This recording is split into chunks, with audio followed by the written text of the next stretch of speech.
Hello people. तो आखिर आप इस वीडियो में आ चुके हैं और हो सकता है कि आप ये सोच रहे हो कि फ्रैक्शंस तो हमने बहुत पहले पढ़ा है बचपन में, या फिर आप अपने बचपन में हो, या फिर आप ये सोच रहे हो कि मुझे तो सबट्रैक्शन एडिशन आता है, मल्टीप्लिकेशन डिवीजन आता है फ्रैक्शंस का, मैं बेसिक फ्रैक्शंस कर लेता हूं, तो फिर मुझे फ्रैक्शंस पढ़ने की जरूरत क्या है।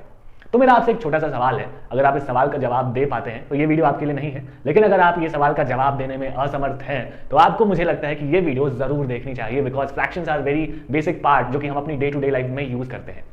तो देखिए, सवाल यह है कि क्या अगर मैं आपसे कहूं कि मुझे 20/5 एप्पल्स चाहिए, 20/5 नहीं, 20/5 तो इजी हो गया। अगर मैं आपसे कहता हूं कि मुझे 7/20 एप्पल्स चाहिए, तो क्या आप इस बात को उतनी ज्यादा प्रैक्टिकल तरीके से समझ सकते हैं जितनी ज्यादा प्रैक्टिकल तरीके से आप इस बात को समझ पाएंगे कि जब मैं कहूंगा कि मुझे 4 एप्पल चाहिए, तो क्या आप ये दोनों सेंटेंसेस को बिल्कुल सेम प्रैक्टिकल तरीके से समझ सकते हैं? अगर हाँ समझ सकते हैं तो this video is not for you. लेकिन अगर आपको प्रॉब्लम है, नहीं समझ पा रहे हैं आप कि भाई ये फ्रैक्शनल में मैं क्या कह रहा हूं, मैं कितने नंबर्स की बात कर रहा हूं, तो ये वीडियो आपको देखना चाहिए।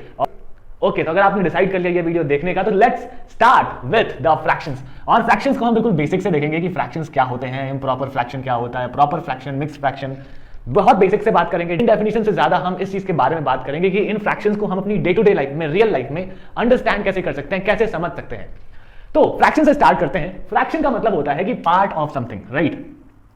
Part of something. अब देखो, पार्ट ऑफ समथिंग का मतलब क्या? समथिंग, यहां पे समथिंग क्या डिनोट कर रहा है? समथिंग का मतलब हुआ कि कोई एक ऐसी चीज जो कि कंप्लीट है, राइट? जैसे कि एक कंप्लीट मार्कर हो सकता है, एक कंप्लीट पेपर हो सकता है, एक कंप्लीट पिज्जा हो सकता है, एक कंप्लीट पिज्जा, राइट? एक कंप्लीट लड्डू हो सकता है। कोई चीज जो कि अपने आप में कंप्लीट है, या फिर जिसे आप कंप्लीट कह रहे हैं, राइट? तो समथिंग का मतलब होता है कोई ऐसी चीज जो कि कंप्लीट है, और उस कंप्लीट चीज का जो पार्ट है, यानी कि जो उस कंप्लीट चीज का टुकड़ा है, अगर एक सेव है तो उसका जो टुकड़ा है, दैट टुकड़ा इज कॉल्ड फ्रैक्शन। और फ्रैक्शन को हम यूज करते हैं मैथमेटिक्स में उस टुकड़े को रिप्रेजेंट करने के लिए न्यूमेरिकली, राइट? तो देखो, फ्रैक्शन का अगर मैं बेसिक बताऊं तो फ्रैक्शन में हम क्या करते हैं कि ऊपर मान लो हम कोई नंबर लिखते हैं, ठीक है? मान लो हमने लिखा 5, हम नीचे फिर डैश देते हैं, उसके नीचे एक और नंबर लिखते हैं, जैसे कि मान लो हमने लिखा कि 16 नहीं 17, राइट?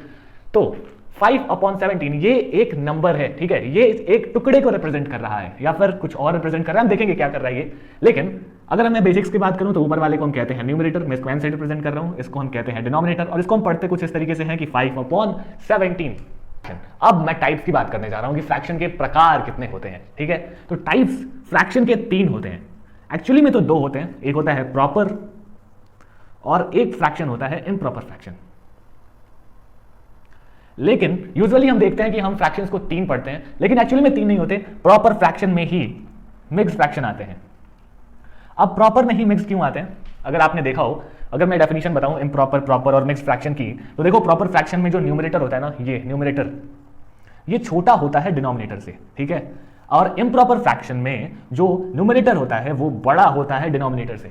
तो ये वाला जो फ्रैक्शन है ये एक प्रॉपर फ्रैक्शन है, ठीक है? और इम्प्रॉपर फ्रैक्शन की अगर मैं बात करूं तो इसको आप उल्टा कर सकते हो, 17/5। ये वाला फ्रैक्शन एक इम्प्रॉपर फ्रैक्शन है, ठीक है? इसको मैं p लिख देता हूं, प्रॉपर, अच्छा ठीक है, पूरा लिख देते हैं प्रॉपर। इसको हम लिख सकते हैं इम्प्रॉपर। और ये जो मिक्स्ड फ्रैक्शन होता है ना, ये प्रॉपर फ्रैक्शन का ही एक दूसरा रिप्रेजेंटेशन होता है। प्रॉपर फ्रैक्शन का दूसरा रिप्रेजेंटेशन समझाते हैं। देखिए, प्रॉपर अगर आपने पढ़ा हो या फिर अगर आपने नहीं पढ़ा तो देख लो कि देखो, प्रॉपर फ्रैक्शन को जब हम मिक्स्ड फ्रैक्शन में कन्वर्ट करते हैं, प्रॉपर फ्रैक्शन को देखो 17/5 लिखा है, तो हम इसको कन्वर्ट कैसे करेंगे मिक्स्ड फ्रैक्शन में? 17 को 5 से डिवाइड करेंगे, ठीक है? तो 5 3 = 15, तो यहां पे रिमाइंडर बचा 3, सॉरी, तो यहां पे रिमाइंडर बचा 2। तो इसको हम चेंज कैसे करेंगे मिक्स्ड फ्रैक्शन में? हम इसको लिखेंगे 3/2/5, ठीक है? सबसे पहले हम इसको लिखते हैं, फिर इसको लिखते हैं, फिर इसको लिखते हैं। तो इसको कुछ इस तरीके से रिप्रेजेंट किया जाता है। देखिए, अब ये जो दोनों चीजें ना, ये दोनों चीजें सेम है, राइट? ये सेम फ्रैक्शन को रिप्रेजेंट कर रहे हैं। बस जब हम इस फॉर्मेट में लिखते हैं तो हम कहते हैं मिक्स्ड फ्रैक्शन, और जब हम इस फॉर्मेट में लिखते हैं तो हम कहते हैं इम्प्रॉपर फ्रैक्शन। अब हम इन दोनों फॉर्मेट्स में क्यों लिखते हैं? ये वाले फॉर्मेट में लिखने से हम इसको ज्यादा प्रैक्टिकली या फिर आसानी से समझ सकते हैं कि ये फ्रैक्शन क्या कहना चाहता है, और यहां पर भी हम समझ सकते हैं, लेकिन थोड़ी सी मुश्किल होगी, लेकिन यहां पर बहुत ईजिली समझ सकते हैं। ओके, तो आप समझ चुके हैं कि प्रॉपर, इम्प्रॉपर और mixed fraction on the basis of definition हम किसे कहते हैं। लेकिन अब बारी है हमें यह समझने की कि प्रैक्टिकली हम किस तरीके से समझ सकते हैं। लाइक हम आपसे कहूं कि मेरे पास में 17/5 चॉकलेट्स है, तो मैं आपसे क्या कहना चाहता हूं। अब चलिए इस बात को समझते हैं, यानी कि फ्रैक्शंस को हम प्रैक्टिकली समझते हैं कि क्या होते हैं। सो फ्रैक्शन का मतलब मैंने क्या बताया, पार्ट, ठीक है? अब यहां पे आप ध्यान रखो कि जो यहां पे पार्ट है ना, पार्ट का मतलब इक्वल पार्ट्स की बात हो रही है, इक्वल पार्ट्स। जैसे कि मेरे पास में एक लड्डू है, ओके, और इस लड्डू को मैंने 2 पार्ट्स में डिवाइड कर दिया, ठीक है? एक लड्डू और एक लड्डू, यानी कि इस लड्डू को मैंने तोड़ के फिर से एक लड्डू बना दिया, इस लड्डू को मैंने आधा आधा किया, इससे मैंने 2 लड्डू बना दिया, और मेरे पास में 2 भाई हैं तो मैंने उन दोनों भाइयों को अपना लड्डू दे दिया। ठीक है, तो अब मैंने इसको 2 पार्ट्स में डिवाइड किया, और यहां पे जो ध्यान रखना है आपको, ये 2 इक्वल पार्ट्स में, जब भी आप फ्रैक्शंस की बात करोगे तो आप इक्वल पार्ट्स में डिवाइड करोगे। कोई भी चीज है आप उसको 2 या फिर 3 या फिर 4, आप जितने भी पार्ट्स में डिवाइड कर रहे हो उसे आप इक्वली डिवाइड करोगे, राइट। तो मैंने इसको 2 पार्ट्स में डिवाइड किया। अब इस पार्ट को मैं फ्रैक्शंस में यानी कि नंबर्स में, मैथमेटिक्स में कैसे रिप्रेजेंट करूंगा, ये तो इसका पार्ट है ना। तो इसको रिप्रेजेंट करने के लिए मैं 2 चीजों का यूज करूंगा, न्यूमरेटर और डिनोमिनेटर, राइट, जिसको हम कंप्लीटली फ्रैक्शन कहते हैं।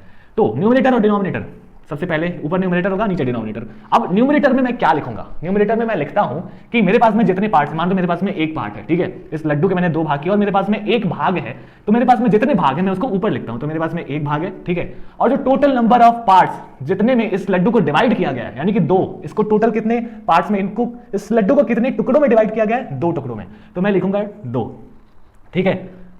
तो अब मैं जरा न्यूमरेटर और डिनोमिनेटर को लिखता हूं कि आखिर न्यूमरेटर और डिनोमिनेटर में लिखा क्या जाता है। तो न्यूमरेटर जो होता है, न्यूमरेटर में हम लिखते हैं कि जो total number of parts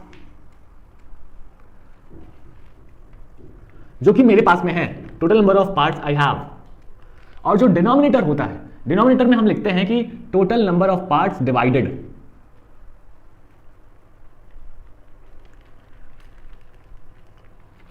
okay, तो आप समझ चुके हैं कि न्यूमरेटर और डिनोमिनेटर हम किसे कहते हैं। न्यूमरेटर का मतलब कि जितने पार्ट्स मेरे पास में है उतने मैं ऊपर लिखूंगा, और जितने पार्ट्स में एक चीज को, एक कंप्लीट चीज को डिवाइड किया गया है टोटल, उसको मैं नीचे लिखूंगा। अब मान लो इस लड्डू को मैं 3, मेरा भी मन करता लड्डू खाने का, तो मैं इसको मान लो 3 पार्ट्स में डिवाइड कर देता, ठीक है।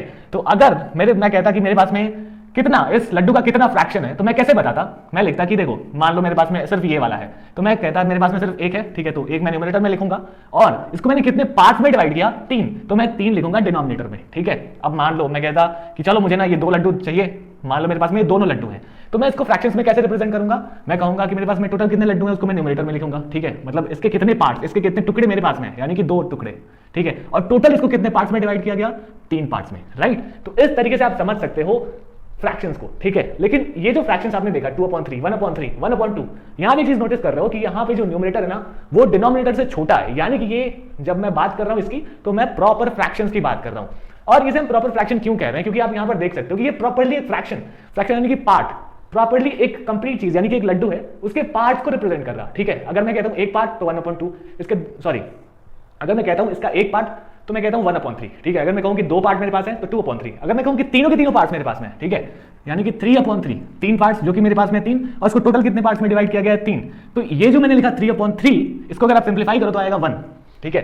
आपके पास में तीनों पार्ट है, यानी कि आपके पास में ये पूरा लड्डू ही है, ठीक है, तो आप इसे 1 लिख सकते हो। तो यहाँ पे ये जो 3/3 है ये प्रॉपर फ्रैक्शन नहीं है, ये एक इम्प्रॉपर फ्रैक्शन है। देखो इम्प्रॉपर फ्रैक्शन की जो डेफिनेशन होती है वो ये होती है कि इम्प्रॉपर फ्रैक्शन में जो न्यूमरेटर है और डिनोमिनेटर है, न्यूमरेटर डिनोमिनेटर से बड़ा हो सकता है या फिर न्यूमरेटर डिनोमिनेटर के बराबर हो सकता है, जो कि यहां पर है 3/3 = 1, ठीक है।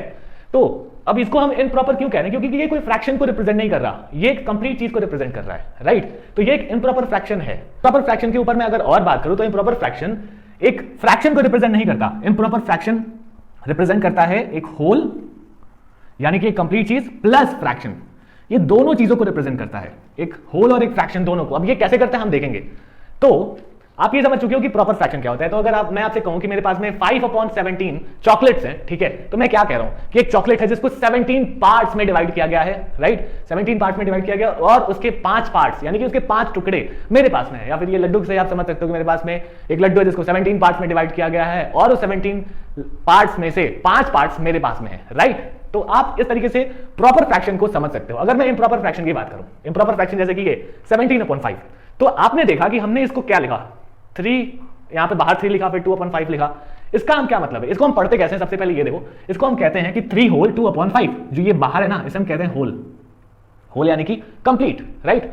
तो ये जो 3 है ना वो इसमें कंप्लीट कितनी चीजें हैं उसको रिप्रेजेंट करता है, और 2/5 आप ध्यान से देखो ये एक प्रॉपर फ्रैक्शन है, तो ये प्रॉपर्ली एक फ्रैक्शन को रिप्रेजेंट करता है, ओके।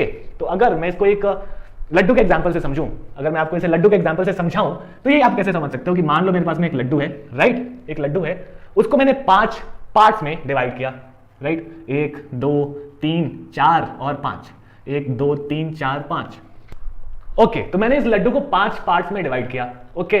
अब आप इस इम्प्रॉपर फ्रैक्शन को देखो, मैंने क्या कहा था, ये दोनों फ्रैक्शंस ना सेम चीज को रिप्रेजेंट कर रहे हैं, ठीक है। तो पहले हम इस चीज को समझते हैं। तो मेरे पास में एक लड्डू है जिसको मैंने 5 पार्ट्स में डिवाइड किया, यहां पे 17/5 लिखा है। तो इससे पहले मैंने आपको बताया था कि जो न्यूमरेटर होता है वो ये बताता है कि आपके पास में टोटल एक लड्डू के, अगर मैं लड्डू का एग्जांपल लूं तो लड्डू के आपके टोटल कितने पार्ट्स आपके पास में है, और जो डिनोमिनेटर है वो ये रिप्रेजेंट करता है कि उस लड्डू को टोटल कितने पार्ट्स में डिवाइड किया गया है। तो आप ये समझ सकते हो, तो या फिर आप ये कंफ्यूज हो सकते हो कि यार देखो मेरे पास में तो 17 पार्ट्स है लेकिन उस लड्डू को सिर्फ 5 पार्ट में डिवाइड किया गया है, तो मेरे पास में 17 पार्ट्स कैसे हो सकते हैं? तो हो सकते हैं। अब कैसे हो सकते हैं आप ये देखो, आपके पास में देखो एक ये लड्डू है, इसके आपके पांचों इसके जो पार्ट्स है वो आपके पास में है, ठीक है, लेकिन आपके पास में 12 पार्ट्स और हैं, ठीक है, और ये दोनों मिला के आपके पास में 17 पार्ट्स हो रहे हैं, ठीक है, और एक लड्डू को आपने डिवाइड किया गया है टोटल 5 हिस्सों में। तो ये कैसे हो सकता है? तो ये ऐसे हो सकता है कि आपके पास में सिर्फ एक लड्डू नहीं है, आपके पास में लड्डू एक से ज्यादा है, राइट। तो आपके पास में मान लो कि 3 लड्डू है, राइट, तो आपके पास में 1, 2 और 3, ठीक है, इसको भी 5 पार्ट्स में डिवाइड किया गया है और इसको भी 5 पार्ट्स में डिवाइड किया गया है, 5 लड्डू, इससे भी 5 लड्डू, इससे भी 5 लड्डू, ठीक है। तो अब देखो आपके पास में 17 पार्ट्स हैं, 5 इसके, 5 इसके, 5 इसके, 15, अभी भी नहीं हुआ ना, एक और लड्डू लेते हैं, 1 2 3 4 5, तो 5 इसके, 5 इसके 10, इसके 15 और 16 17, यानी कि 2 इसके, ठीक है। तो सारे लड्डू, यानी कि ये वाला लड्डू पूरा है आपके पास में, ये वाला लड्डू भी आपके पास में पूरा है, ये वाला लड्डू भी आपके पास में पूरा है, लेकिन ये वाला लड्डू पूरा नहीं है, इसका सिर्फ 2 हिस्सा ही है, इसका 3 हिस्सा नहीं है आपके पास, ठीक है। तो आपके पास में इस लड्डू के 17 पार्ट्स हैं, यानी कि 3 लड्डू तो आपके पास में, जैसे कि यहां देखो, अब देखो ये वाला फ्रैक्शन इससे कैसे रिलेट कर रहा है। आपके पास में 3 कंप्लीट लड्डू है, राइट, 3 कंप्लीट लड्डू और 2/5, यानी कि इस वाले लड्डू का 2 पार्ट, इस वाले लड्डू का 2 पार्ट, तो 17 पार्ट्स, राइट, 17 पार्ट्स।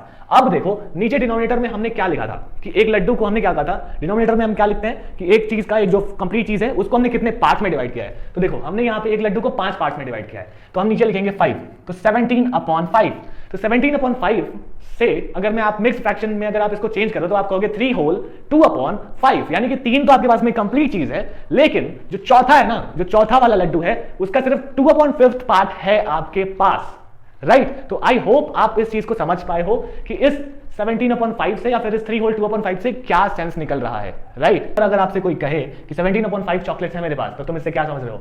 तो आप ऐसे समझोगे कि उसके पास में एक चॉकलेट है और डिनोमिनेटर में जितने नंबर है उतने पार्ट्स में उस एक चॉकलेट को डिवाइड किया गया, यानी कि एक चॉकलेट को 5 पार्ट्स में डिवाइड किया गया है, ठीक है, एक चॉकलेट को 5 पार्ट में डिवाइड किया गया है, लेकिन उसके पास में टोटल पार्ट्स कितने हैं, टोटल कितने पार्ट्स हैं, 17 पार्ट्स हैं, ठीक है, यानी कि इस चॉकलेट के 5 पार्ट प्लस जो 12 पार्ट है वो दूसरे चॉकलेट्स, ठीक है, जो दूसरा वाला चॉकलेट होगा उसको भी 5 पार्ट्स में, तो इसको लोगे तो ये 10 हो गया, और जो तीसरा चॉकलेट होगा उसके भी 5 पार्ट्स, यानी कि 15 हो गया, और जो चौथा वाला है उसके सिर्फ 2 पार्ट्स, राइट। तो इस तरीके से उसके पास में 17 पार्ट्स हैं चॉकलेट्स के, राइट, और 17 पार्ट्स का मतलब क्या, 1 2 3 चॉकलेट्स, 3 कंप्लीट चॉकलेट्स और चौथे वाले चॉकलेट का 2 part, right. So this is how you understand the improper fractions, okay. So I hope आपको ये वीडियो देख करके मजा आया होगा, and please subscribe the channel, और जो भी सजेशंस है आप उसे कमेंट्स में लिख सकते हैं। Thank you so much for watching.